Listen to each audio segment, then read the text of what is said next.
بسم اللہ الرحمن الرحیم۔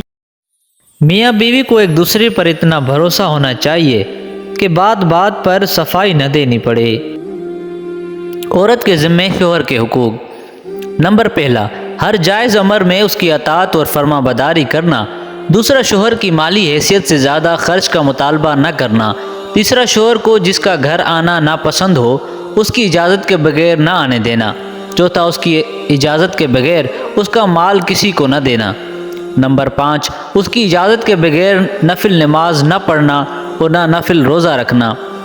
نمبر 6، شوہر اگر ہم بستری کے لیے بلائے اور کوئی شرعی عذر نہ ہو تو اس سے انکار نہ کرنا۔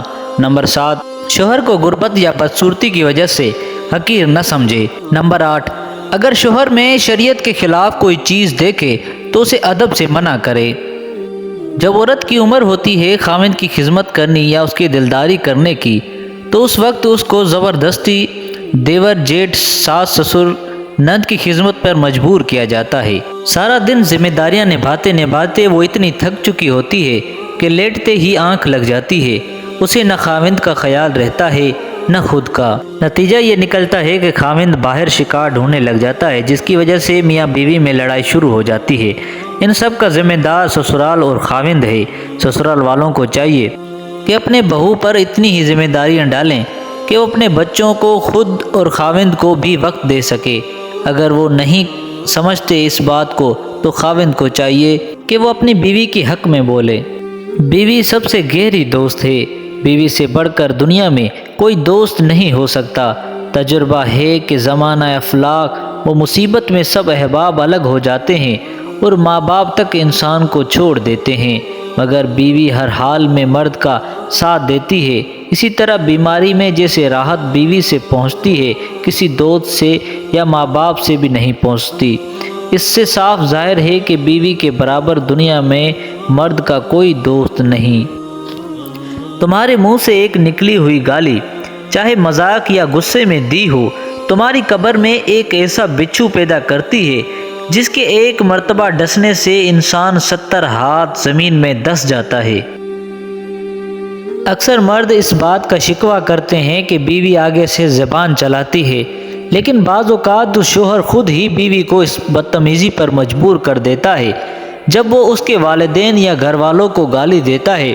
ایک عورت اپنی ذات کے بارے میں سب کچھ سن کر برداشت کر لیتی ہے، لیکن جب اس کے والدین یا گھر والوں کو گالی دی جائے تو وہ آگے سے بولنے پر مجبور ہو جاتی ہے۔ کسی کو گالی دینا ہمارے مذہب میں حرام ہے۔ اگر آج آپ کسی کی بہن بیٹی کو گالی دیں گے تو کل آپ کی بہن بیٹی کو بھی گالیاں سننی پڑیں گی، پھر آپ برداشت کریں گے؟ مرد کو چاہیے کم از کم اپنی بیوی کی دلجوئی کرے جو جوائنٹ فیملی میں کڑوی اور تلخ باتیں آپ کے لیے سہ رہی ہے کہ گھر آباد رہے۔ مرد تعریف کے چند بول کہہ کر اسے اہمیت دے سکتا ہے، اتنا تو ہم سفر کا حق ہے۔ کیا کہتے ہیں؟ مرد کی طبیعت کا پتہ تب نہیں چلتا جب وہ اپنے ماں باپ یا بہن بھائی کو خوش رکھے، یہ تو خون کے رشتے ہیں۔ مرد کی طبیعت کا پتہ تب چلتا ہے جب کسی کی لائی ہوئی بیٹی اس سے خوش اور سکون سے رہے۔ ایک عورت کے لیے شوہر ہمدرد ہو اور باقی ساری دنیا اس کے خلاف ہو تو وہ ہنسی خوشی رہ لے گی، لیکن اگر دنیا ساری ہمدرد ہو اور شوہر نہ ہو تو وہ کبھی خوش نہیں رہ پائے گی۔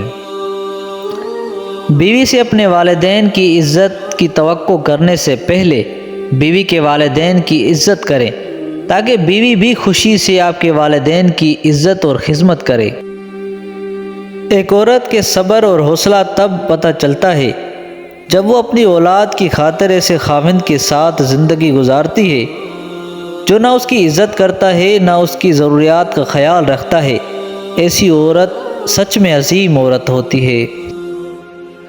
اللہ نہ کرے اگر شوہر بیمار ہو جائے تو بیوی دن رات ایک کر دیتی ہے۔ اس کی تیمارداری میں اگر یہی وقت بیوی پر آئے تو میکے روانہ کر دیا جاتا ہے۔ افسوس ہوتا ہے جبکہ تب صرف شوہر کے پیار بھرے رویے کی ہوتی ہے۔ ایک دوسرے کو اہمیت دیں۔ کھانا کھاتے ہوئے اپنے ہاتھ سے چند لقمے بیوی کو کھلا دیا کریں، اس سے میاں بیوی کے درمیان محبت پروان چڑھتی ہے۔ حدیث کا مفہوم ہے کہ نبی کریم صلی اللہ علیہ وسلم نے ارشاد فرمایا، زیادہ محبت کرنے والی اور زیادہ اولاد دینے والی عورتوں سے شادی کرو، بے شک میں باقی امتوں پر تمہاری کثرت کی وجہ سے فخر کروں گا۔ عورت اگر چاہتی ہے کہ اس کا شوہر فرشتہ جیسا ہو تو اسے پہلے گھر کو جنت جیسا بنانا چاہیے، کیونکہ فرشتے جہنم میں نہیں آتے۔ مرد اگر چاہتا ہے کہ اس کو بیوی حور جیسی ملے تو وہ پہلے خود کو نیک انسان بنائے، کیونکہ حور شیطان کو نہیں ملتی۔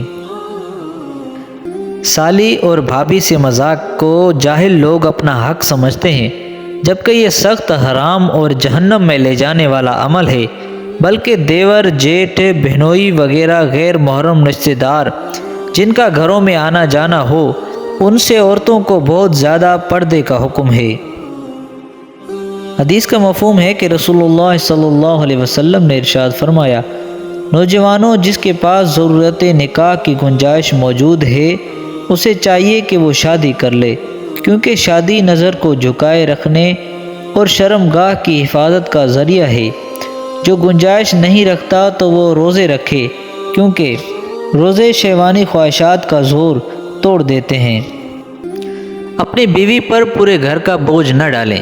اگر تمہاری بہنیں تمہارے گھر رکنے آئیں تو ایک وقت کا کھانا اپنی بیوی سے پکوائیں کہ میری بہن آئی ہے، آج ہمارے مہمان کے طور پر کھانا آپ پکا دیں۔ یہ اور کھانا پکانا خود کرو، میری بیوی کے لیے نہیں، اپنے لیے اب تم خود پکاؤ۔ عام طور پر ہوتا ہے کہ بہن آتے ہی سارا کام بیوی پر ڈال دیتے ہیں۔ شوہر پر بیوی کے حقوق: نمبر پہلا، حق مہر ادا کرے۔ نمبر دو، طاقت کے مطابق خرچ دے۔ نمبر تین، موسم کے مطابق کپڑے بنا کر دے۔ نمبر چار، تیسرے دن حق زوجیت ادا کرے۔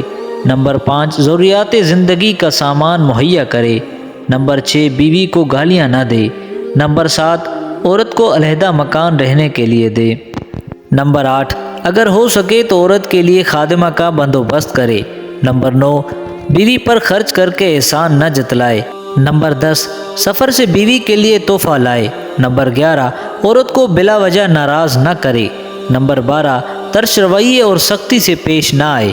نمبر 13، عورت سے محبت سے بات کرے۔ نمبر 14، اگر طاقت ہو تو عورت کو زیور پہنائے۔ نمبر 15، بیوی کو نماز، روزہ، حج، زکوٰۃ، حیض و نفاس اور دیگر ضروریات دین کے مسائل سکھا دے۔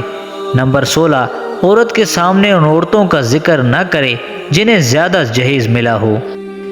کچھ بیویاں ایسی ہوتی ہیں جو شوہر سے یہ کہتی ہیں کہ مجھے شاپنگ پر نہیں جانا، میرے پاس پہلے ہی بہت سے کپڑے ہیں۔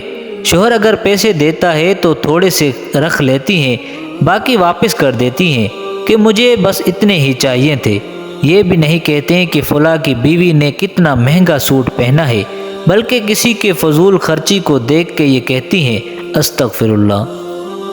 اگر آپ کو ہماری ویڈیو پسند آئی ہے تو کمنٹ باکس میں ایک چھوٹا سا کمنٹ لازمی کریں۔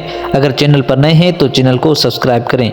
ملتے ہیں نیکسٹ ویڈیو میں، تب تک اللہ حافظ۔